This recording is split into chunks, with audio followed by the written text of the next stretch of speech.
Hello everyone, and welcome to another episode of Mann's Cans!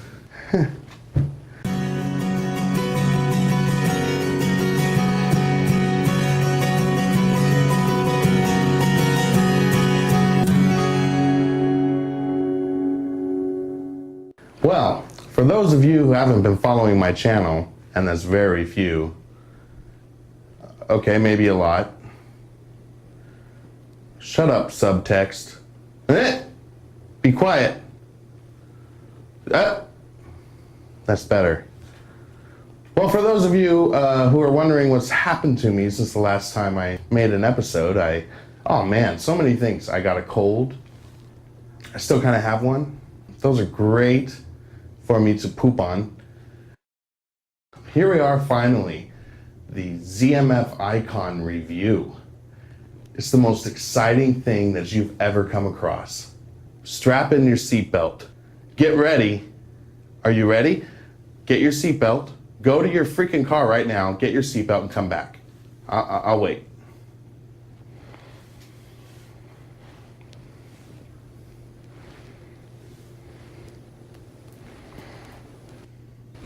Oh, you're back? All right.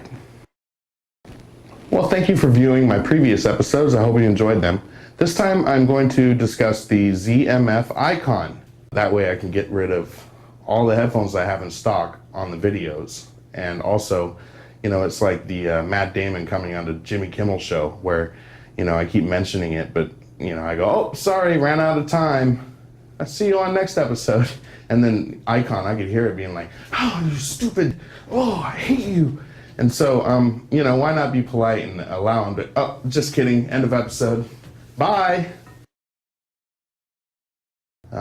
People on forums often talk about ZMF, and I was always curious by it, not mostly because Zach, the creator of these headphones, on the website, he describes the Eikon at being a high impedance headphone.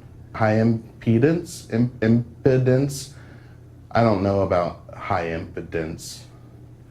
He stated specifically that the Eikon works best with either high output solid state amp, or it would sound good with an output transformerless tube amp. Now I won't go into what output transformerless means. I told you to be quiet, subtext. Stupid. But anyway, I won't go into what output transformerless really stands for. It's OTL. So I personally have two of the same amp that are OTL, the bottle head crack. I have a bottle head crack that is the original build, and then I have one with what they call the speedball upgrade.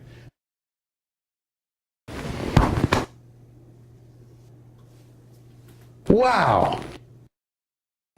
So what I decided to do was to put the Eikon into the bottlehead crack because it's an OTL amp. I used a different tube though. The 6080 is a standard tube that comes with this, but I put in the 6AS7G because what I've noticed with the 6AS7G is you lose a little bit in the bass punch, but what you do gain is a little bit more clarity and crispness in the sound.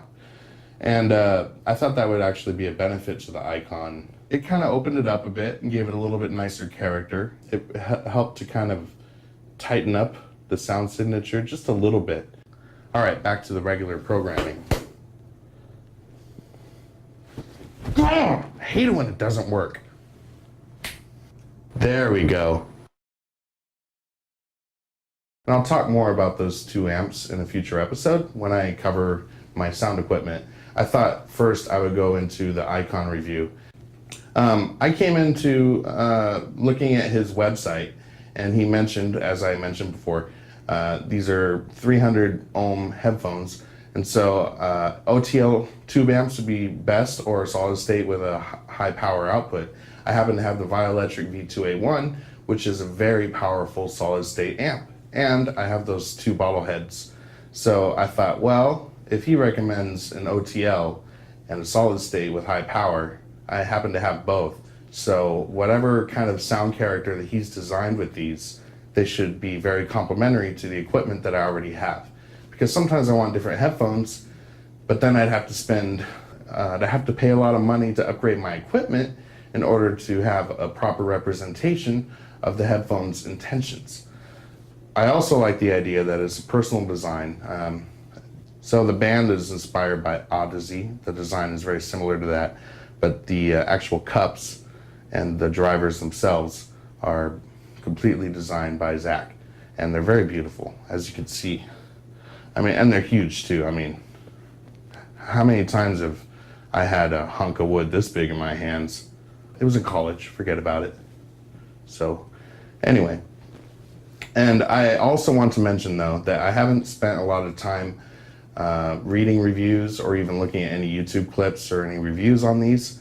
All I really did is just go by the website and by Zach's description of the equipment that works best for it and what he wants to do sound character wise. So when I first plugged these in, I listened to a couple of my key albums that I like. I like listening to a couple of jazz tracks, maybe Herbie Hancock or Dave Brubeck, and I like John Coltrane. I love Kenny Burrell. So I gave them a listen, and I was a little surprised by how reserved everything sounded. Nothing was really coming up to the forefront too much. And as I listened to more tracks, such as Dream Theater can sound good sometimes, but especially the synthesizer section. Same thing happened when I was listening with The Doors. The synthesizer sounds great, or with Deep Purple, Highway Stars, like dan da dan da dan da dan da dan dan dan. I was like, man, that sounds really good. It kind of sticks out a little bit more than everything else behind it, and everything seems to feel recessed. Many might say that it has. Many talk about the Sennheiser veil. Well, if you don't like what they call the Sennheiser veil, you're going to get more than that from these. So when I initially listened to them, I was a little surprised by what I was hearing. I thought maybe something was wrong with my V2A1 or something, because my expectation was different. Since I'm used to having more neutral headphones, or even headphones that are tuned to be a little more crisp and smooth, this is smooth, but not crisp at all. They're also not exactly fast at all. They're more subdued, a little milky and creamy. When I listen to, for example, Shine On You Crazy Diamond by Pink Floyd, is that right? From the Wish You Weren't Here album. When the first notes of David Gilmour's guitar hits in after over a minute and a half or so, I love the way it just kind of chimes and pierces through the rest of the mix after everything else kind of slowed down a bit. And what I came to realize though while listening to this, that guitar didn't quite kick through or have that punch that usually happens. Listening for the first hour or two, I was kind of thinking to myself, what's going on here? Is there something wrong with the amp? And then maybe 5 or 10 hours later, after listening to several different kinds of albums, I started warming up to it. And it was something that was kind of subtle and insidious. As I listened to them more, I started to kind of form an emotional relationship with it in a way that's different from what I originally did. I stopped being so clinical and critical about my listening experience. I started to kind of spend more time just letting it flow through my ears, and I stopped trying to go, well, the highs are recessed, everything is recessed, you know, everything is just kind of stuck in the back. That sound of it sounding like it's coming from the back, I think it's a lot of what its intention is. So nothing is peaky, nothing is overly crisp or high. It's all mellow, it's all milky and creamy. And the bass is amazing on these. They go low. For example, when I put on Daft Punk, like I always do, to hear that bass, that one dance song, Lose Yourself to Dance. Well, I could feel the pads like bouncing on my ear, my temples started vibrating, and I was like, boo, boo, and I was just like, whoa, this is crazy. It's hitting me at a deeper level than any other headphones that I own. And that was kind of fun, but the tightness of the bass is tight enough. It really matches well with the overall character of what these headphones are intending to do. I believe they're intending to sound that way. Now I've come to like them a lot more, but for a completely different reason than I expected. These are very emotional headphones, and it's great because it allows me to just kind of appreciate music in a different way, where I'm not really trying to go, what micro details were I finding with these headphones versus another set of headphones? Am I noticing anything new? Not really. I don't really do that when I listen with these.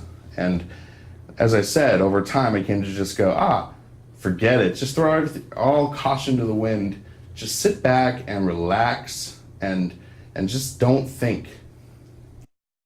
And so I would say, these are beautiful headphones for one thing. So I have a fairly emotional bond already just with the design. The tactility of these, that should be used as an introduction to what you're going to expect when you're listening with them. For example, what I said with my Campfire Audio Andromeda, I said it's like dipping your ears into a cool creek, right? These are the exact opposite of that. So instead of dipping your ears into a cool creek or a pond, what you're going to be doing is you're going to be sitting next to a campfire on a rocking chair on a cold ass winter day. And you got yourself wrapped up in a nice velvety blanket, sitting there with a cup of hot chocolate with some Jameson and Kahlua, and that Jameson and Kahlua just gives a little bit of edge. So these aren't gonna pierce your ears in any way. You should not be listening to the ZMF Eikon with a critical ear. You should be experiencing it emotionally with an open mind. And if you do that, then there's a chance that these would grow on you. But it took me a good 5 to 10 hours before I started to do that. Otherwise, I really don't have much else to say.